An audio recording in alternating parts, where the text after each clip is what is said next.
Hey, what's going on, guys? Welcome back. Happy Monday. So for those of you tuning in this morning, today we are returning to the My Favorite LJN tournament. So far, the first 3 episodes, it looks like it's very Wrestling Writer and very Random Treasures heavy. So looking at a lot of customs, not a ton of originals as of yet. So hopefully, as we go over these next couple of videos, we'll start seeing some original figures. So I know because 320 plus figures, or around 320 figures, roughly 80 or so original. So of course you're going to have a massive amount of custom figures, but still, man, you want to see a nice balance of customs and originals in these videos. But so anything new to report before we begin today's video? I don't think so. So, without further ado, let's get into today's video, which is going to feature the Andre Series 2 Black, and there is another Wrestling Rider figure. The Series 2 Andre with black strap, custom, versus Ricky Steamboat. So, two Wrestling Rider figures. First couple of videos I made of this tournament, I kind of kneeled on the ground. Last couple of videos, I'm sitting on this chair, and I'm thinking I might just go back to kneeling again because I don't like the creakiness of this chair. Alright, next matchup is Painted Fuji, as he does battle against the white version of Junkyard Dog. Next up, we really get into this bowl here. We're going to feature Jerry Lawler. Oh, you gotta be freaking kidding me. These are two figures that should go 3, 4, even 5 rounds.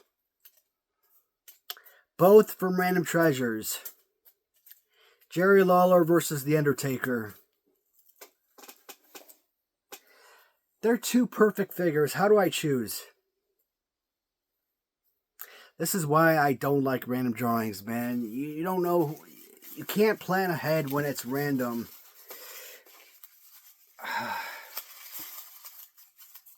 I mean, it makes it fun because you never know what's gonna happen, who you're gonna choose, but that's a tough one, man. And then last one is going to be Ted Arcidi versus Warlord. Alright, so I will pause and pull the figures, and let's get started. Alright, guys. Figures have been pulled. And, wow. First matchup, both of these figures come from Wrestling Rider, and it's going to be Ricky Steamboat as he does battle against Andre the Giant. So, Andre the Giant is a Series 2 repaint from Wrestling Rider, made to look like, obviously, the Series 6 black strap. And you can always tell because there's no stents on the bottom, and he actually added this sideburns on the side of his face. So he also did the Ricky Steamboat figure, and head sculpt wise looks fantastic. I love the way that the bandana kind of goes all the way down the back of the head, and with the little belt wrapped around the waist. So some of the attributes that they throw on this figure is absolutely incredible. I think if I were born in like mid to late 70s, and I actually was watching wrestling in the mid 80s when Ricky Steamboat was probably at his best, I would have probably been a huge Ricky Steamboat fan. But my mindset, based on when I was born, when I was watching wrestling, when I think about Ricky Steamboat, I think about the dragon, the dragon that you get from like Hasbro when he's decked out in his actual dragon suit, right? So this to me is my Ricky Steamboat, right? So when you kind of look at the original Ricky Steamboat, decked out in that little black pants, kind of like a ninja type of style, and he kind of gets a little ninja chops and whatnot. I'm not familiar with that Ricky Steamboat. Later on, he would go to WCW and he would have a major push there. He probably is the biggest well-known babyface in professional sports. I think, to the best of my knowledge, he's one of only a handful of wrestlers to never turn heel, and I think that's pretty phenomenal. He was Hawaiian, if I'm not mistaken. So the figure itself is, for display purposes, incredible. But you guys all know I am not a fan of the Ricky Steamboat figure. In fact, based on the original LJN of Ricky Steamboat, I think Ricky Steamboat is just barely out of the top 10 of worst LJN figures. And that claw does nothing for me, right?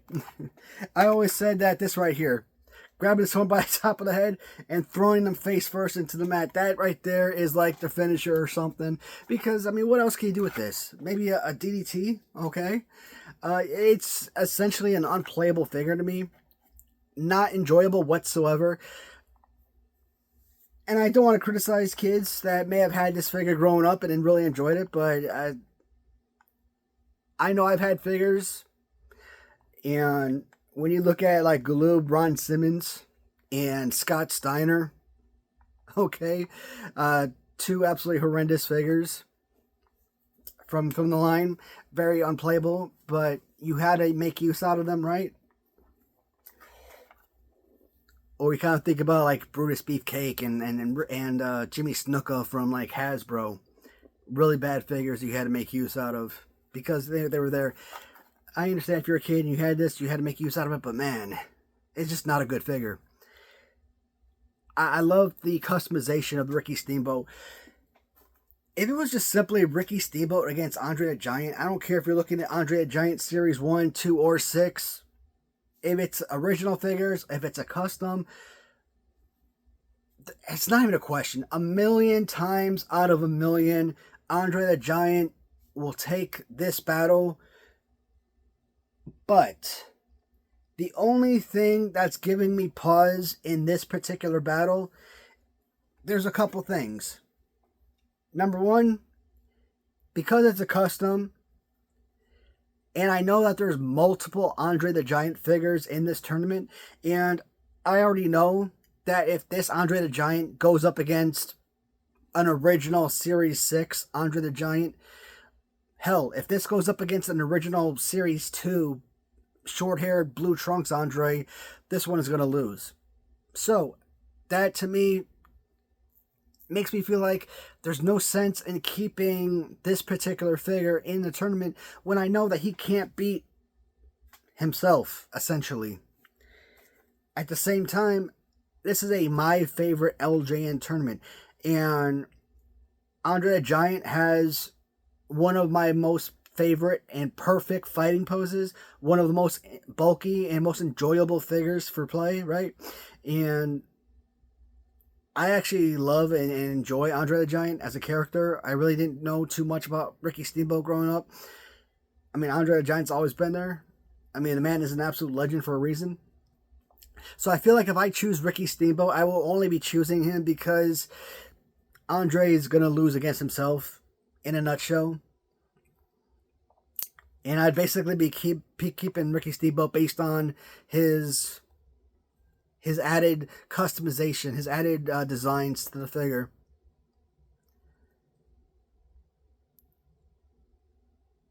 Alright, so I made my decision. I am going to go with Ricky Steamboat, with asterisk, and I want it to be known.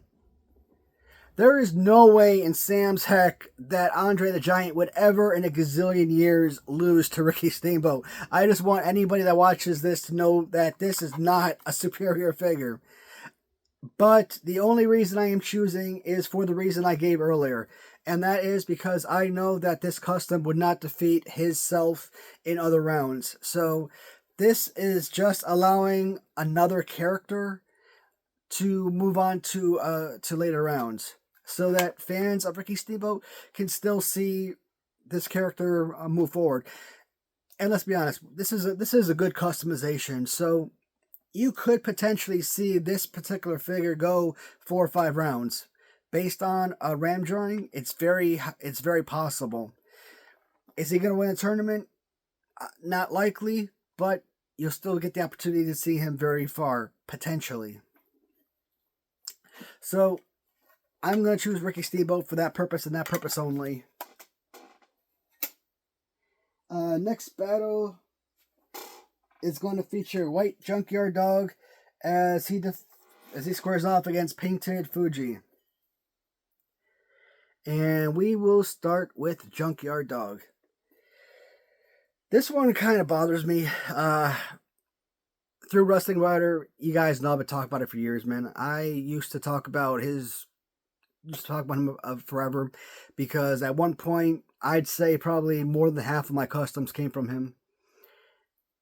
I bought a million things from him. I'd always pay him through PayPal, or I'd buy a box of figures and I would send it to him and I'd pay him through PayPal. I'm like, hey man, can you customize these figures for me? Bam. Take your time. I never pressure him for it. And I would never get and he would send me the figures when done. Great.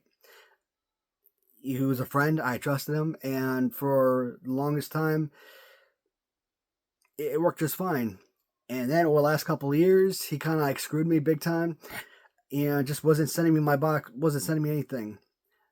About 2 months ago, he finally sent me a box of figures after me hounding him for like months and months about sending me something. And like I said, the figures he sent me were, I mean, to say they were subpar was, you're going to see them in this tournament. They were crap. I'm like, dude, I paid you probably a couple $1,000s for all of these figures, and this is the work. One of those figures I wanted him to do was this. A repaint of Junkyard Dog, which to me, I feel like was a very simple request. He had painted one of these before, and he actually griped to me about how he sold one and somebody sent a best offer he accepted, and how they turned around, they resold it on eBay the same day that they got it in for like a huge profit. Like maybe he bought it for 20, sold it for like 150 or something crazy or something like that, right? And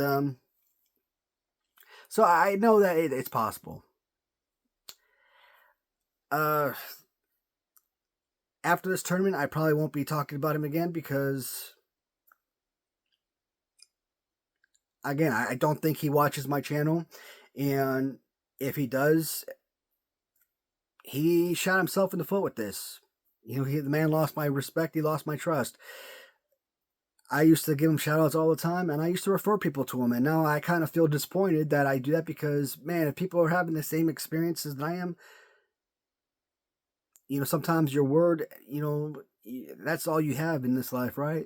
So I look at this figure, I'm like, man, that's a figure I wanted, and he never came through with for me. But luckily, Nathan at Ohio Figures on eBay, occasionally he will come up with figures on his eBay, some kind of customization of LJNs. He doesn't have a lot. Normally he posts maybe once a week or so, one figure a week when he does have them. And I think that's where I got this, if I'm not mistaken. So, and it's a really good job. I've said before, Junkyard Dog is still in my top 20 of favorite or most perfect LJN figures. He's got the arm separation. He's got the right height of the arms. So as a playable wrestling action figure, it's perfect. I mean, it's a fantastic, should be a fantastic go-to action figure. But the one downside, I don't know, I think it's the grip.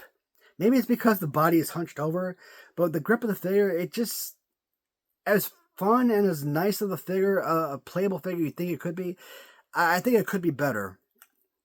So the grip kind of takes it away and makes it not as enjoyable as it could be, if that makes sense. But with that being said, I really like the red pants and white boots of Junkyard Dog, but I really love this look as well. I think this might actually be an even better look for me, and in this case, I don't think we even have to talk about Mr. Fuji. Mr. Fuji is a great freaking LJN. I mean, this is a custom. It's basically the exact same figure as the original figure. All they did was paint the eyes. And if you remember Powers of Pain, was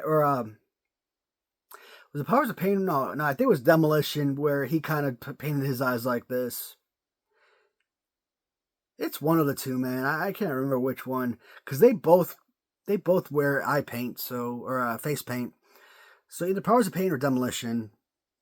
It may have been Demolition that he kind of wears that little eye paint around his face. So it's essentially the same figure with the just minor addition right there. So Mr. Fuji, nice figure. Is it a playable wrestling action figure if you choose to use it? Sure. Mr. Fuji was a relatively decent wrestler. I mean, storied career as a wrestler, but I think he's even more well known as a manager. So, I mean, I'll go back decades, so I don't know exactly all about his wrestling career. I do know him obviously as a manager, and to me, he'll always be the manager of Yokozuna. So that's what I kind of familiarize myself with when I think of Mr. Fuji.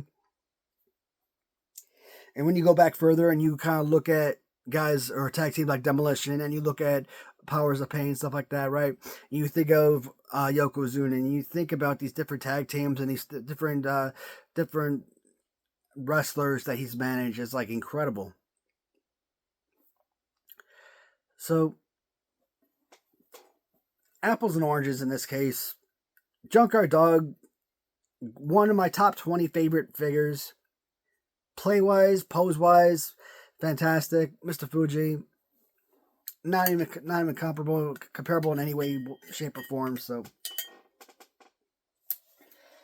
the one matchup in this video I hate. And so far, I think this might be my most hated matchup, because this should not be happening this early in the tournament. I don't care what anybody says. These are both round 5 figures.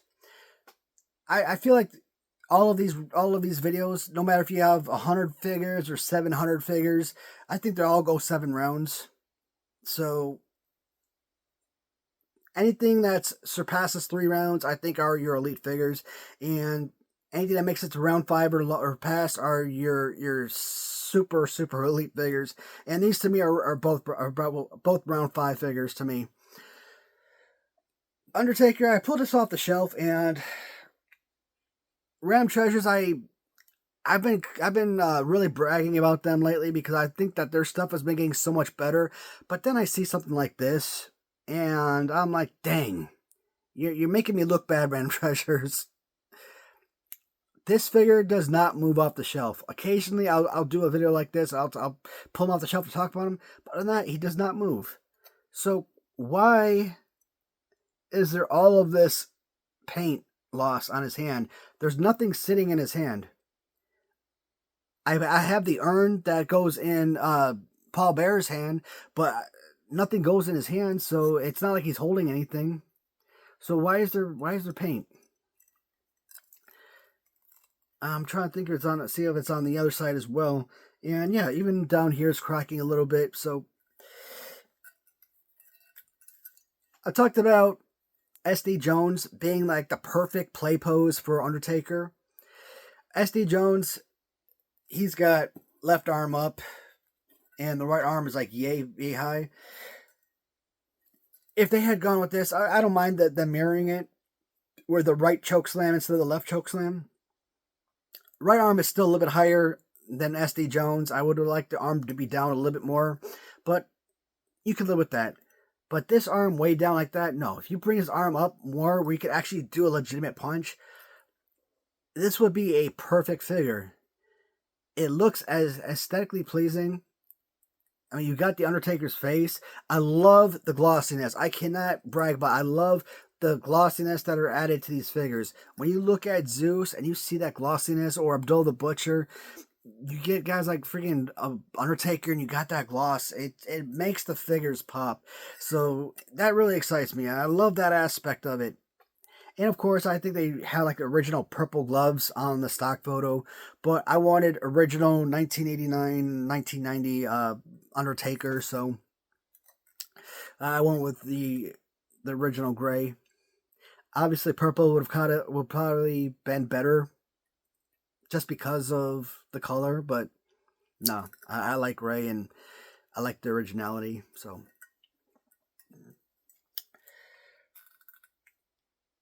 And the Billy Jack Haynes hat does not situate on his head as well as you would like. So, not a 10 out of 10 figure. Again, the play pose is not perfect. It's a solid piece all around. Is it a 10 out of 10? No. Is it a 9 out of 10? Maybe. 7 out of 10? No. I think it's got to be more than 8 out of 10, I think, at least. Play pose takes points away, but it's still an overall piece. The fact that it's cracking and all that, that hurts its value for me. I think that stuff could be done. Let me look at that. All over the fingertips and thumbs and everything. Bad. And then we've got Jerry Lawler. So we got the King, kind of look like in his Memphis, Tennessee days. One downside is the one thing I always talk about that I despise is the pointer finger. Other than that, I mean, his arm is up to kind of do a nice right punch, and you got kind of like, he's kind of like a Outback Jack. So there are a couple figures that have that. So am I still recording? I got a call here, so gotta stop that. All right, so it's kind of like an Outback Jack figure, and you already know that Outback Jack is one of my favorites. So very solid. The overall design is really good. There's actually another look I considered where he's kind of like white and black and maybe a little bit of red. I think that look would have been really nice as well. But I like this because of the Memphis look type of deal. And I don't know, the face, it's obviously Jerry Lawler, but it's also kind of cartoony, kind of generic to a small degree. I think this one, the Undertaker is much more. I think Undertaker is much more 3D relevant, 3D printed more to today's modern day era, where this is more equivalent to what you would see of the 1980s technology. And when you're creating vintage or retro style figures based on a design from the 80s, I like that aspect a whole lot more. I love The Undertaker, one of my top 5 all-time favorite wrestlers. I think overall this might, by a percentage, be a slightly better figure. Slightly. I'm going to go with Jerry Lawler, though. And the reason being is I simply like the pose better. I think overall, if you were to sit there and wrestle this guy, I think Jerry Lawler would be a much more enjoyable figure to utilize. And I just think you could do more with this character. I mean, Undertaker, he's like a choke slam only. I mean, at least he got punches and clotheslines and one arm toss over. Like I said, you could do a lot more with Jerry Lawler. So I don't think that there's really a wrong decision. I mean, either one could go really far in this tournament. So depending on who they face in the next round, Does it really make a difference? If he loses in the next round, does that mean he could have won? Not necessarily. I think they're both evenly balanced, that if one loses the next round, it's probably possible they both would have lost in the next round. So again, based on the percentages and very comparable, either one would work. But I like Jerry Lawler better myself, so I am pushing Jerry Lawler to round 2. This last matchup is kind of like type of moment. You don't even have to talk about it. That's basically the match. You talk about Warlord, who's quite arguably a top 10 greatest LJN figure ever made, and then you look at Ted Arcidi. Like, what the heck is this? We looked at British Bulldog in the last video, and British Bulldog, display-wise, fine. Ted Arcidi, I mean, this isn't a horrible figure.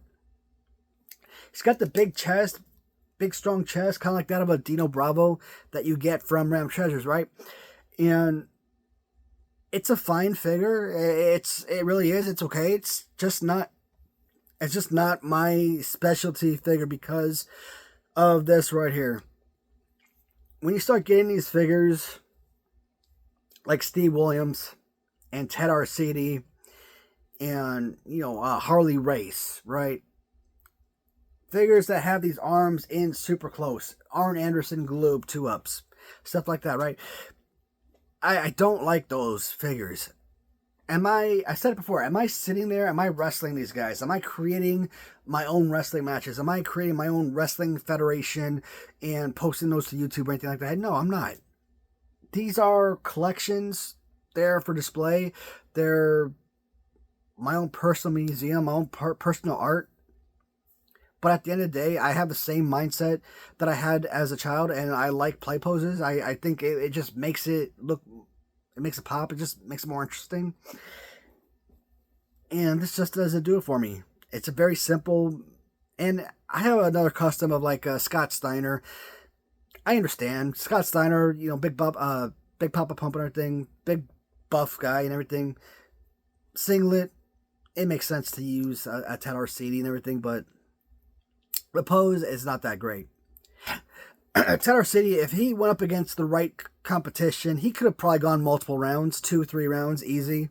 But he's just not a great figure. I don't know if I necessarily classify him as one of the top 10 worst. Possible. But he's definitely got to be in the top 15 among the worst LJNs. And Warlord. I freaking love Warlord, man. What was it, the 89 Royal Rumble? He comes in and Hulk Hogan clotheslines him over the ropes. I hate that. I despise Royal Rumbles when they do that, because especially when it's like mega superstars like Warlord, right? You want to see them go in and you want to see them dominate. You want to see them actually compete. And when you see these superstars come in and they're gone in like half a second flat, what the hell is even the point of them coming in? But the Warlord figure, or you could look at Ram Treasures Volume 2 of Ultimate Warrior, which is basically the exact same figure, right? They just utilize the same body of Warlord. Fantastic fighting pose. Is it the best ever? No, but it's still a more than serviceable figure, right? Punch-wise, excellent. Not the best body slam pose, but it's serviceable. Face paint, absolutely incredible. So, Warlord is definitely a top 10 figure. I think at one point I put him at probably number 8 of top 10 of LJN figures. If I had to go back today and redo that video of top 10 favorites, I'd probably drop him from 8 to 10. Maybe he may not even be in the top 10. He might be like number 11 now. I don't know. But still definitely one of the best LJN figures ever made, easily. This to me was an absolute no-brainer. Come on. Look, name recognition, fighting pose, color scheme. I mean, come on. Warlord, that right there. When I talk about 4th and 5th round figures, Warlord, absolutely. So, that is the end of video 4. Hopefully you guys got a kick out of this video as well, and hopefully overall you guys are enjoying this tournament. So, still mad about the Undertaker, man. I didn't want to lose that one so early. But I feel like I think every video you're gonna have at least one elimination that's gonna hurt. And once you get into round 2, round 3, the pain kicks in because there's certain characters, certain figures you really don't want to lose, and you want to keep talking about them. So, but that's it for now, guys. Thank you for watching as always, and until next time, take care, everybody.